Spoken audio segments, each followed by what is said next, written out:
Dalam surah An-Nisa ayat 34, Allah Subhanahu wa taala berfirman, para laki-laki adalah pemimpin qawam bagi wanitanya dan Allah telah melebihkan sebagian mereka atas sebagian yang lainnya.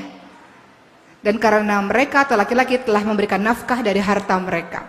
Dalam surah An-Nisa 34 dijelaskan laki-laki ia adalah sebagai pemimpin, dia qawam, Allah lebihkan beberapa dari wanita dan dia punya tugas untuk menafkahi. Jadi yang menjadi tulang punggung siapa teman-teman sekalian? Seharusnya laki-laki.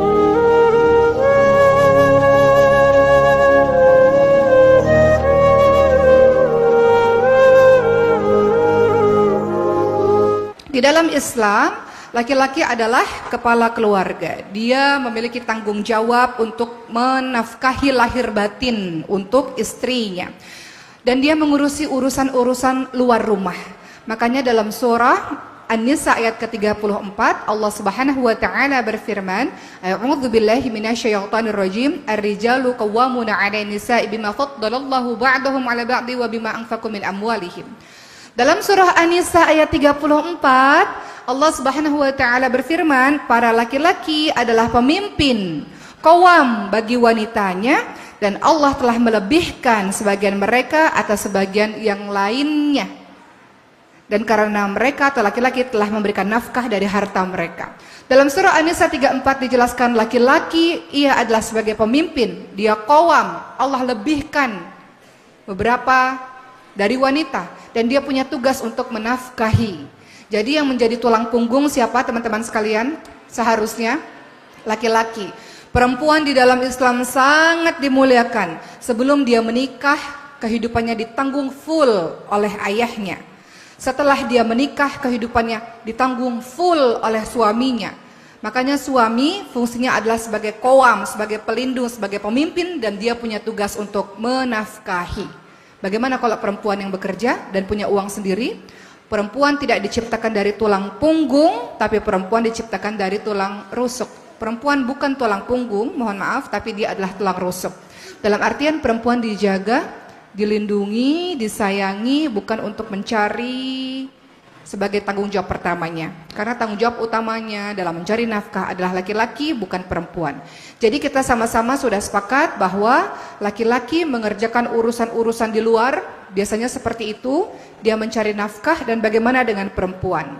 Posisi perempuan banyaknya di dalam rumah. Makanya dalam surah Al-Ahzab ayat ke-33 Allah Subhanahu wa taala berfirman, A'udzu billahi minasyaitonir rajim wa qarna fi buyutikunna, bahwa hendaklah kalian para istri tetap berada di rumah-rumah kalian. Artinya para perempuan-perempuan akhwat salihah, yang terbaik adalah kita tinggal di rumah kita. Boleh nggak keluar rumah? Boleh, dengan syarat dan ketentuan berlaku. Boleh nggak keluar rumah? Boleh, asalkan memang ada urusan penting, urusan syar'i, teman-teman bekerja, teman-teman kuliah, teman-teman belajar, teman-teman beraktivitas yang baik, boleh. Tapi setelah selesai pulang ke rumah, jangan tawaf di mall 24 jam. Ya. Ada orang yang dari pagi sampai malam, ngapain tawaf? Wih keren, tawaf di mall, muter-muter di mall ya. Boleh ke mall boleh, tapi ketika sudah selesai urusan cepat pulang ke rumah. Waqarna fi buyutikunna. Jadi di sini sudah terlihat perbedaannya. Laki-laki memang tugasnya di luar karena dia menafkahi, dan perempuan paling baik berada di rumahnya sendiri. Boleh keluar rumah asalkan ada urusan-urusan tertentu dan setelah selesai urusan itu dia harus pulang ke rumah. Betah di rumah. Ada jenis perempuan nggak betah di rumah. Betah di rumah, baca Quran, hafal Quran, kalau punya anak didik anak-anaknya, punya suami layanin suaminya, punya orang tua bakti sama orang tuanya, seperti itu. Boleh keluar, boleh. Setelah selesai urusan, pulang kembali ke rumah. Ya.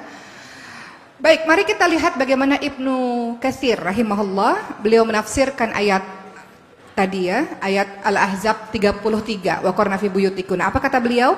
Hendaklah kalian wahai para wanita tetap berada di rumah kalian dan janganlah keluar kecuali ada kebutuhan, alias urusan-urusan yang syar'i.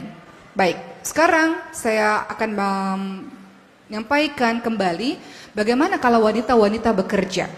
Wanita kuat itu definisinya banyak ya teman-teman. Kuat secara mental, kuat tahan banting, kuat lapang dada, lapang hati. Dalam hal ini pembahasan saya kali ini kuat karena dia mengerjakan sebuah pekerjaan yang sebenarnya bukan kewajibannya, yaitu dia bekerja. Ada di sini wanita-wanita yang bekerja? Banyak ya, boleh saya lihat di sini wanita-wanita yang bekerja, tunjuk tangan boleh. Nah, ini relate sama teman-teman semua.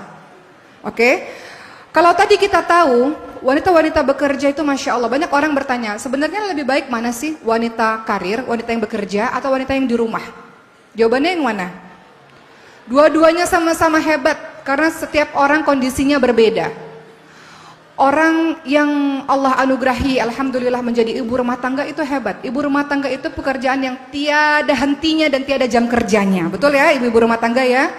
Dia bisa jadi chef, dia bisa jadi menteri keuangan, dia bisa menjadi dokter untuk orang di rumah, dia bisa jadi cleaning service. Itu pekerjaan yang tiada habisnya. Jadi ibu rumah tangga juga hebat. Bersyukurlah para ibu rumah tangga yang Allah karuniakan bisa berada di rumah. Alhamdulillah mungkin suaminya telah mencukupi kehidupan rumah tangga baik-baik, alhamdulillah. Tapi juga luar biasa wanita-wanita bekerja.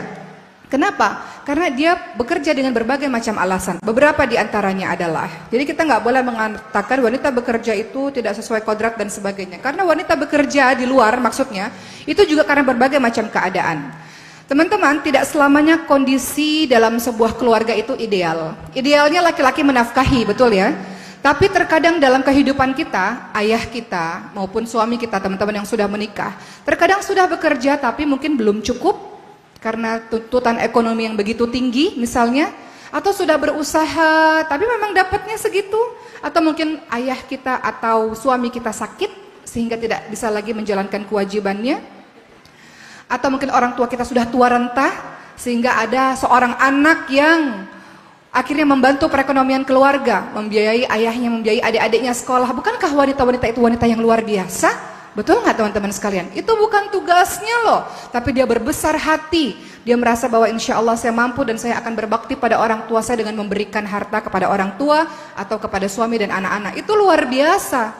Dan orang-orang wanita-wanita yang punya uang dengan hasil kerja kerasnya dan dia berikan kepada keluarganya, namanya sedekah. Dia dapat dua pahala, sedekah silaturahim dan sedekah amal sedekah. Jadi sedekah itu yang terbaik pada orang-orang terdekat teman-teman sekalian. Jadi wanita-wanita ini hebat, kenapa? Bukan tugasnya, bukan kewajibannya, tapi dia mau berbesar hati dan berbaik hati untuk menolong perekonomian keluarganya. Baik, mari kita lihat bagaimana hukum wanita bekerja menurut Syekh Yusuf Al-Qaradawi. Beliau mengatakan wanita-wanita yang bekerja atau yang punya uang sendiri, apapun itu jenis pekerjaannya yang halal tentu saja, maka hukumnya diperbolehkan. Dan bahkan bisa jadi sunnah atau bahkan bisa menjadi wajib ketika wanita atau keluarganya membutuhkannya. Nah, contoh wanita bekerja ini banyak sekali. Wanita bekerja ini wanita-wanita yang kuat, dalam artian dia berpikir bagaimana cara mendapatkan penghasilan sendiri. Karena kalau teman-teman memiliki memiliki orang lain dalam artian suami atau memiliki ayah itu bekerja atau suami yang bekerja, teman-teman kalau sedekah pasti teman-teman akan minta izin sama mereka karena uangnya beliau. Tapi kalau seandainya teman-teman punya uang sendiri, maka teman-teman bebas untuk bersedekah kepada siapapun, seperti itu. Baik. Nanti kita ada sesi tanya jawab ya teman-teman sekalian. Dalam surah Al-Qasas ayat ke-23 sebagai contoh, di sini ada kisah bagaimana dua anak Nabi Syuaib alaihissalam. Nabi Musa alaihissalam pada saat itu pergi, singkat cerita, ke kota Madian dan bertemu dengan dua anak Nabi Syuaib yang pada saat itu sedang mengantri untuk mengambil minum hewan ternak dan mereka nggak bisa berbaur karena terlalu banyak laki-laki di sana. Sampai Nabi Musa menawarkan bantuannya. Lalu sang dua anak Nabi Syuaib ini mengatakan, kami tidak dapat memberikan minum hewan ternak kami sebelum penggembala itu memulangkan ternaknya. Sementara bapak kami adalah orang tua yang sudah tua renta dan lanjut umurnya. Artinya kita bisa lihat ada wanita-wanita yang bekerja karena orang tuanya sudah tua. Ada wanita-wanita yang bekerja karena memang orang tuanya sudah tidak sehat lagi. Sehingga dia mengambil peran dari ayahnya. Dan itu sudah dilakukan oleh dua anak Nabi Syuaib alaihissalam. Ada di sini anak-anak perempuan yang akhirnya bekerja untuk membantu perekonomian keluarganya, ada nggak? Ada ya? Boleh tunjuk tangan mau lihat wanita-wanita kuat dan hebat itu? Masya Allah. Di saat anak-anak muda di luar sana sibuk dengan dirinya sendiri, tapi teman-teman memikirkan adiknya, memikirkan orang tuanya, Masya Allah. Semoga Allah ganjar sebagai wanita yang salihah dan mendapatkan pahala yang besar atas keikhlasan dari teman-teman semua dan atas baktinya kepada orang tua, Masya Allah. Baik, tadi saya katakan bahwa ketika wanita-wanita kuat ini bekerja, memiliki penghasilan sendiri dan kemudian membantu perekonomian keluarganya, dia dapat dua pahala. Pahala silaturahim karena mendamaikan atau membuat erat hubungan kekeluargaan, dan kedua adalah pahala sedekah. Hal ini terjadi kepada istrinya Ibnu Mas'ud radhiyallahu anhu, namanya Zainab radhiyallahu anha. Zainab radhiyallahu anha ini berharta, suaminya ini miskin. Dan kemudian Zainab radhiyallahu anha ini bertanya kepada Rasulullah, kalau saya punya harta, saya sedekahkan, saya berikan kepada suami anak-anak bagaimana? Kemudian Rasul katakan engkau mendapatkan dua pahala, pahala sedekah dan pahala silaturahim. Masya Allah, ya luar biasa. Baik, teman-teman yang dirahmati oleh Allah Subhanahu Wa Taala, ini memacu teman-teman untuk berpikir mungkin kita bisa punya penghasilan sendiri, misalnya dengan Batrisya. Ya. Tadi ada Umi Fatimah memiliki Batrisya, beliau juga mulai, kisahnya beliau luar biasa ya.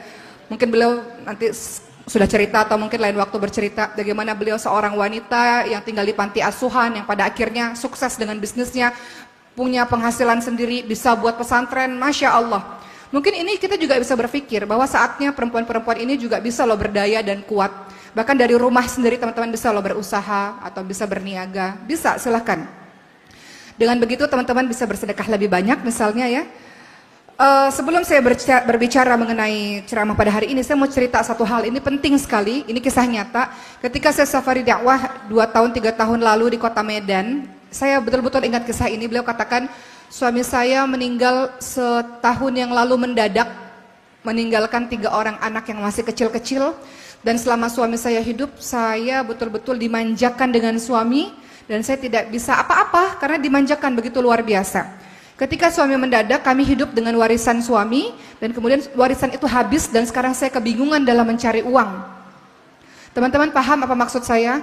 Manusia, kita ini para perempuan-perempuan, kita ini pinter loh teman-teman. Kita ini punya potensinya masing-masing. Boleh kok sesekali kita berpikir gimana ya cara punya uang jajan sendiri dengan penghasilan kita. Istrinya Rasulullah SAW digelari Ummul Masakin, ibunya orang-orang miskin, salah satu istrinya beliau. Kenapa? Karena beliau dengan tangannya sendiri menyamak kulit binatang, punya penghasilan sendiri, dan uang itu digunakan untuk sedekah kepada banyak orang, makanya digelari dengan nama ibunya orang-orang miskin.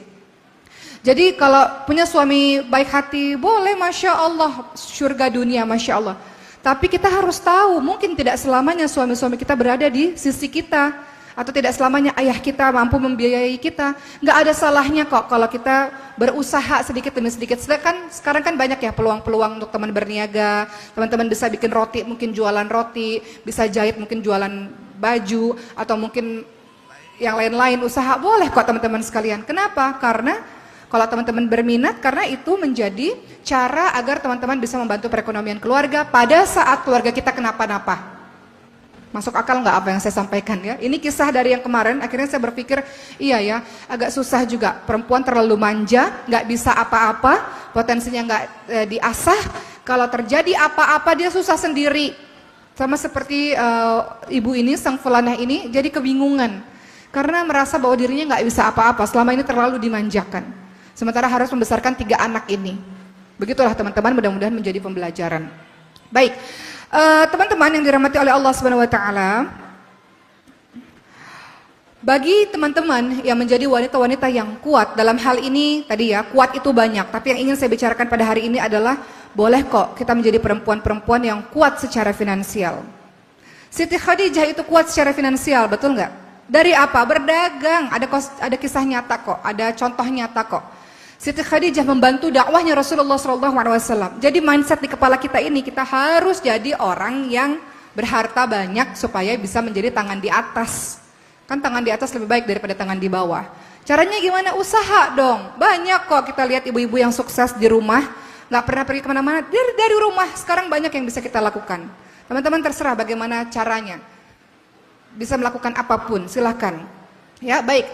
Tadi setelah keutamaannya adalah mendapatkan 2 pahala, teman-teman yang mendapatkan uang sendiri dengan hasil kerja kerasnya sendiri, teman-teman sedang jihad fi sabilillah, sedang berjuang di jalan Allah Subhanahu wa taala. Bagaimana ceritanya? Di zaman dulu Rasulullah SAW pernah berjalan di satu tempat bersama dengan para sahabat-sahabatnya. Kemudian para sahabat-sahabat ini melihat ada seorang pemuda yang dengan badan kekarnya itu membelah kayu bakar. Kemudian para sahabat berkata, alangkah sayangnya si laki-laki ini, padahal badannya yang besar itu bisa digunakan untuk berjihad di medan perang daripada cuman membelah kayu bakar. Apa kata Rasulullah SAW? Jangan kalian katakan demikian. Sesungguhnya bila seseorang bekerja untuk menghindarkan diri dari meminta-minta atau dari mengemis, maka dia berada dalam jalan Allah, sedang berjuang fi sabilillah di jalannya Allah Subhanahu wa taala. Dan jika seseorang ini bekerja untuk mencukupi kedua orang tuanya atau keluarganya yang lemah, maka dia pun sedang berada dalam fi sabilillah, dia sedang berada di jalan Allah Subhanahu wa taala. Namun kalau dia bekerja hanya untuk bermegah-megahan, untuk berpamer-pamer dan sebagainya, maka dia berada dalam jalan syaitan. Jadi ini pujian teman-teman sekalian. Teman-teman yang apapun profesinya, guru kah, pembisnis kah, teman-teman buat jualan kecil-kecilan kah, memang begitu, semuanya dimulai dari yang kecil-kecil. Nggak ada orang langsung sukses. Umi Fas itu dari memeras kelapa ya, dengan tangannya sendiri sampai sekarang dalam sebulan udah dapat saya nggak pernah punya uang sebanyak itu ya, jadi saya pusing kalau lihat uang sebanyak itu gitu. Beliau udah triliunan lah insya Allah ya, puluhan miliar, ratusan miliar mungkin, wallahu alam ya, dari kecil dan istiqamah dalam membangun perniagaan itu. Begitu teman-teman sekalian. Jadi mudah-mudahan ini jadi motivasi untuk kita jadi wanita-wanita yang kuat berpikir. Dan wanita-wanita itu hebat loh. Kita misalnya kalau teman-teman yang sudah punya anak, berpikir tentang anak, melayani suami, tapi sempat-sempatnya masih berpikir gimana ya caranya nambah penghasilan sendiri. Banyak loh teman-teman, saya udah nggak bisa sebutin lagi.